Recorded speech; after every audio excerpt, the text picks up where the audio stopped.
भास्कररावांनी त्यांच्या मनातल्या भावना सांगितल्या आणि मी ज्या वेळेला शिवछत्रपती महाराजांच्या त्या मूर्तीसमोर उभा राहिलो, एक क्षणभर मला असं वाटलं की ते मला विचारतायत, तुम्ही आमचा नुसता जय जयकार करता, पण आमच्याकडनं काय घेतलं, काही शिकलास की नाही, का नुसताच जय जयकार करतोयस. तो सगळा जो काळ होता पुन्हा त्याचं काही वर्णन करण्याची गरज नाही. पण आता मोबाईल आहेत, टीव्ही चॅनल्स आहेत, टेलिफोन आले, बऱ्याच काही गोष्टी आल्या. पण त्या काळामध्ये फोन नव्हते, काही नव्हतं. 18 पगड जाती जमातीमध्ये विखुरला गेलेला सगळा आपला हा मराठी माणूस, त्याची ताकद ती काय असणार, शस्त्र नव्हती, काही नव्हतं, समोर बलाढ्य शत्रू होता. आणि त्या मुठभर मावळ्यानिशी स्वराज्य स्थापन करण्याचं स्वप्न पाहणं हे केवढं मोठं धाडस होतं. अमृत नोनी आर्थो प्लस, ये एक प्रूवन फॉर्मूला. इसमें मौजूद नोनी फल के गुण और आयुर्वेदिक जड़ी बूटियां शरीर को जरूरी पोषक तत्व देने के साथ साथ हड्डियों और जोड़ों के घिसने, उनमें होने वाले सूजन और दर्द को रोकने में मदद करता है. दर्द मुक्त जीवन के लिए अमृत नोनी आर्थो प्लस. औरंगजेब बसला होता तिकडे, अफजल खान आला होता, पण निष्ठा आणि निष्ठावान माणसं ही मुठभर जरी असली, त्याची वज्रमुठ एवढी असते की तिने आग्र्याचं तख्त सुद्धा फोडलं होतं. त्या आग्र्याच्या तख्ताखाली सुद्धा आग लागली होती. आणि मला वाटलं शिवाजी महाराज मला तेच विचारतायत की अरे आता तर निवडणुका आहेत, त्यावेळेला निवडणुका नव्हत्या. अफजल खान भेटीला आला होता तेव्हा काय ईव्हीएम नव्हती. आणि त्यांनी जी मगरमिठी मारली आणि पाठीत त्यांनी जो वार केला, जर लेच्यापेच्यासारखा मी गेलो असतो तर काय झालं असतं. शत्रू समोर किती बलाढ्य असू दे, तयारीनिशी गेला आणि मनाची जिद्द असेल, भवानी तलवार जरूर, तलवार पेलायला मनगट पाहिजे जरूर, पण तलवार चालवण्यासाठी खंबीर मन पाहिजे. ते खंबीर मन तुझ्याकडे आहे की नाही. आणि मी खोटं बोलणारा नाही. ज्या वेळेला मला तुमचं असं दर्शन घडतं तेव्हा मला असं वाटतं की महाराजांनी दिलेली मला भवानी तलवार आहे, हीच भवानी तलवार आहे आणि ही तलवार घेऊनच मी उभा आहे. त्याही वेळेला आग्र्यावरनं आले होते, आता दिल्लीवरनं येत आहेत. त्यांना महाराष्ट्राचं पाणी काय असतं हे पाजायची लायकी नसली तरी दाखवण्याची गरज आहे, दाखवण्याची नक्कीच गरज आहे. असं काही नाही की मी पहिल्या प्रथम सिंधुदुर्ग किल्ल्यामध्ये आलो, यापूर्वी देखील आलो होतो. अगदी मला आठवतंय मनोहर जोशी मुख्यमंत्री होते, शिवजयंती 1 मेला आली होती, 1 मे तिथीप्रमाणे, आणि तेव्हा तो पहिल्यांदा झेंडा लावायला आलो होतो, मी त्यांच्याबरोबर होतो. आणि आज मला खरंच वैभवचं मला कौतुक करायचं आहे की याला तसं पाहिलं तर शिवाजी महाराजांचा पुतळा उभारणं चांगली गोष्ट आहे, पण छत्रपती शिवाजी महाराज जे आमचं दैवत आहे त्यांना साजेसं एक सिंहासन तू वैभव करून दिलंस. आपल्या राजाचं वैभव हे बाकी सगळेजण येतात ते बघा तिकडे पुतळा उभा केलेला आहे. महाराजांपासून काय शिकले, काही शिकलेलं नाहीये. महाराजांनी स्वराज्य स्थापन केलं, त्या महाराजांचा महाराष्ट्र लुटणारे महाराजांचा पुतळा स्थापन करून गेले. महाराष्ट्र लुटतायत. म्हणजे मला एका गोष्टीचा अभिमान नक्की होता आणि आहे की या वेळेला नौदल दिन इकडे साजरा केला. तुमच्यापैकी अनेकांनी बघितलं असेल, आहे छान. मी मुंबईमध्ये मागे बघितला होता, एक आपल्या स्वतंत्र हिंदुस्थानचं आरमार, त्याची शक्ती, ज्या आरमाराची स्थापना त्यावेळेला छत्रपती शिवाजी महाराजांनी केली. आपल्या हिंदुस्थानामध्ये आरमार म्हणून जे काही प्रकार आधी कुठेही नव्हता, नौदल, त्याची स्थापना छत्रपती शिवाजी महाराजांनी केली.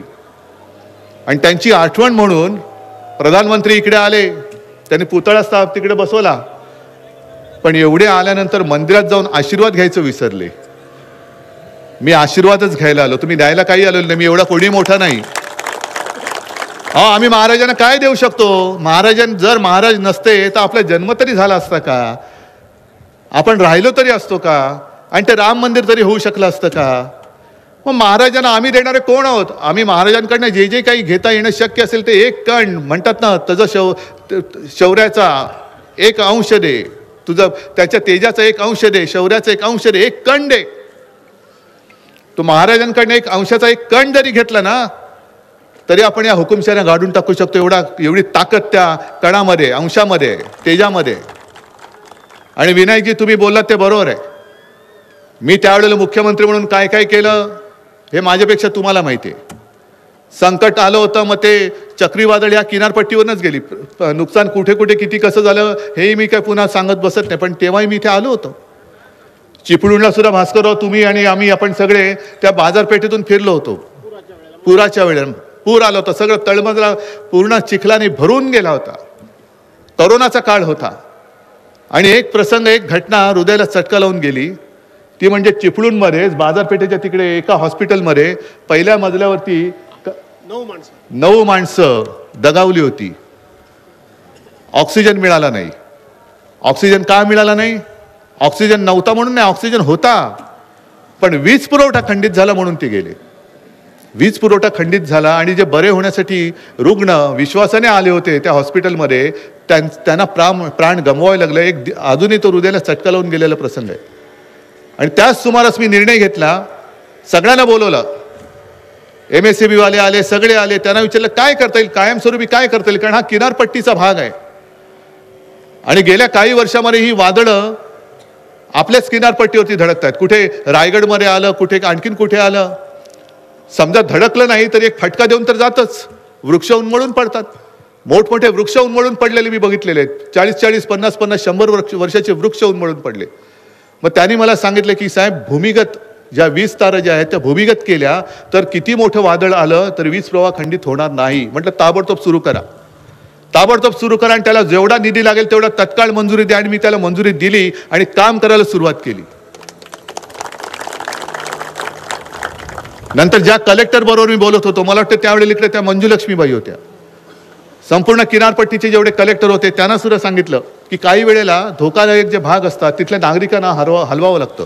मग कुठे हलवणार? कुठेतरी शाळा बघ, कुठे लग्नाचा हॉल बघ, कुठे आणखीन काय बघ. तर म्हटलं असं नका करू. प्रत्येक ठिकाणी जिथे जिथे धोक्याची शक्यता असते आणि आहे तिथे माझ्या नागरिकांना गैरसोय होणार नाही. एक 2-3 दिवस राहायची सोय असली आणि व्यवस्थित तर त्यांचं जीवन थोडंसं सुखकारक नाही होऊ शकत, पण सुरक्षित राहील अशा पद्धतीने निवारे उभारा. म्हणून या संपूर्ण किनारपट्टीवरती एक तर भूमिगत वीज वाहक तारा आणि दुसरं म्हणजे हे निवाऱ्याची सोय करायला मी सांगितली होती. या गोष्टी आपण सुरू केल्या. आता आहेत नाही आहेत हे तुम्हाला माहिती. कारण ज्या गद्दारांनी हे चांगलं चालणारं आणि कारभार करणारं सरकार पाडलं, ते कारभार करण्यासाठी नाही पाडलं, महाराष्ट्र गिळायला आणि महाराष्ट्र लुटणाऱ्याला मदत करण्यासाठी म्हणून पाडलं. आणि प्रधानमंत्री सुद्धा जे आले होते, मला वाटलं होतं की संकट तर आलेच नव्हते. दोन्ही निसर्ग आणि तोक्तेच्या वेळेला आले नाही, त्याच्या आधीच वादळ आलं होतं तेव्हाही आले नव्हते, कुठेच आले नव्हते.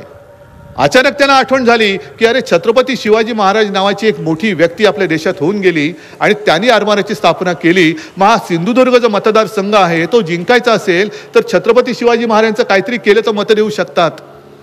अहो, छत्रपती शिवाजी महाराजांचे आम्ही भक्त एवढे लेचेपेचे नाही आहोत. आम्हाला तुमची ढोंग सगळी कळतात. आमच्या रक्तामध्ये छत्रपती शिवाजी महाराज आहेत, अंगामध्ये आमच्या भगवा आहे. तुमच्या दिखाव्याला आम्ही भुलणारे नाहीत. ठीक आहे, तुम्ही तुमच्या परीने पुतळा केला, चांगला आहे. महाराजांचे जेवढे पुतळे उभारले जातील, स्मारकं उभारली जातील, अभिमान आहे. पण त्याच बरोबरीने विनायकजी तुम्ही जे बोललात, मायनाक भंडारी, कारण महाराजांच्या बरोबरीने सारी सुरी माणसं उभी राहिली. 18 पगड जाती जमातींची बोललो ना, काटक मावळे, काही त्यांच्यामध्ये तसं काय मोठे बलदंड नव्हते, पण ताटक होते. आणि त्यांच्या भरोशावरती, त्यांच्या विश्वासावरती महाराजांनी हिंदवी स्वराज्य स्थापन केलं.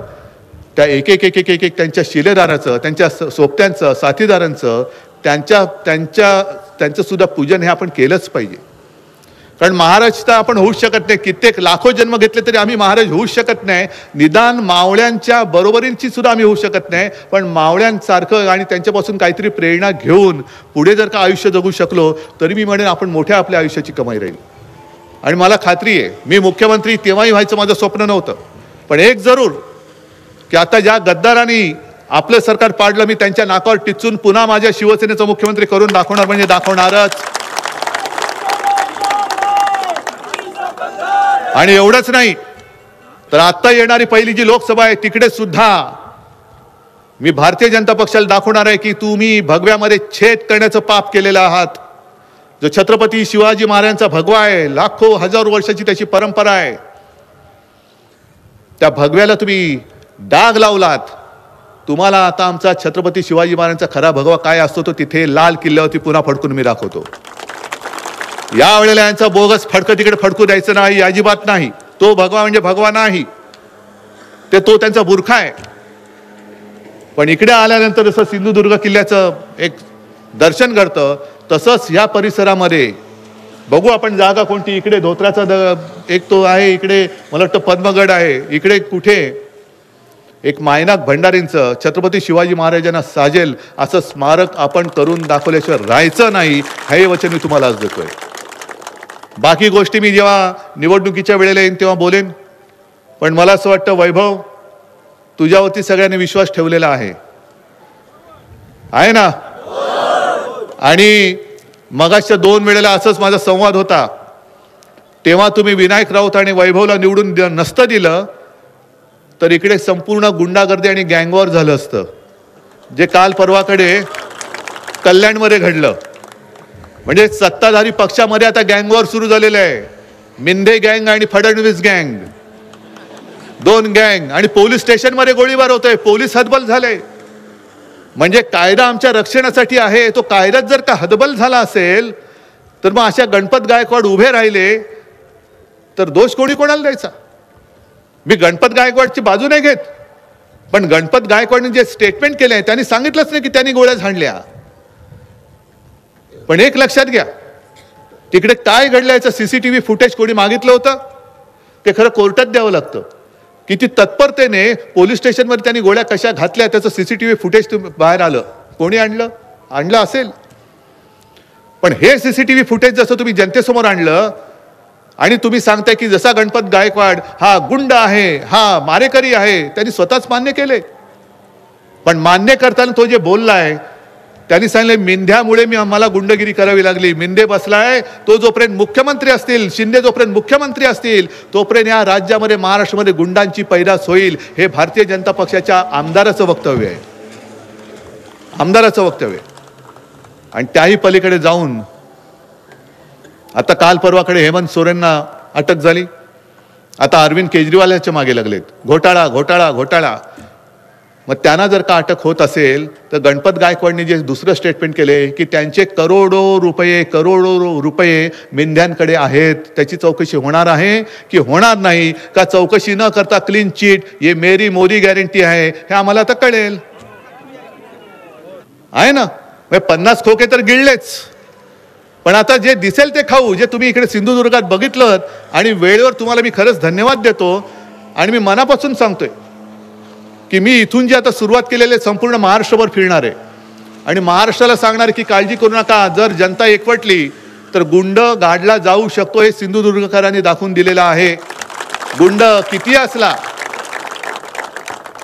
तुमच्यापैकी कितीतरी असतील जमिनी ढापण्यासाठी धमक्या दिल्या जात होत्या ना तेव्हा, पण शिवसैनिक जर तेव्हा सोबत राहिला नसता आणि तुम्ही शिवसेनेसोबत राहिला नसता तर हा संपूर्ण जो कोकण किनारपट्टा आणि सिंधुदुर्ग आहे ते कोणाच्या तरी खाजगी सातबाऱ्यावरती चढवलं गेलं असतं.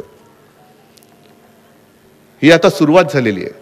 आता खरी आपल्या अस्तित्वाची नाही, गुंडांच्या अस्तित्वाची लढाई आहे. माझ्या अस्तित्वाची नाही आहे. भगवा तर त्यांना पुरून हजारो वर्ष त्यांना गाडून हा फडकतोच आहे.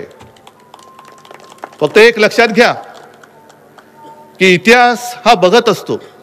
आपण ज्याला इतिहास इतिहास इतिहास हा कोणी माणूस नसतो, पण तो एक कालखंड असतो आणि त्या कालखंडामध्ये कोण काय करतं ह्याची नोंद त्याला इतिहास साक्ष असतो.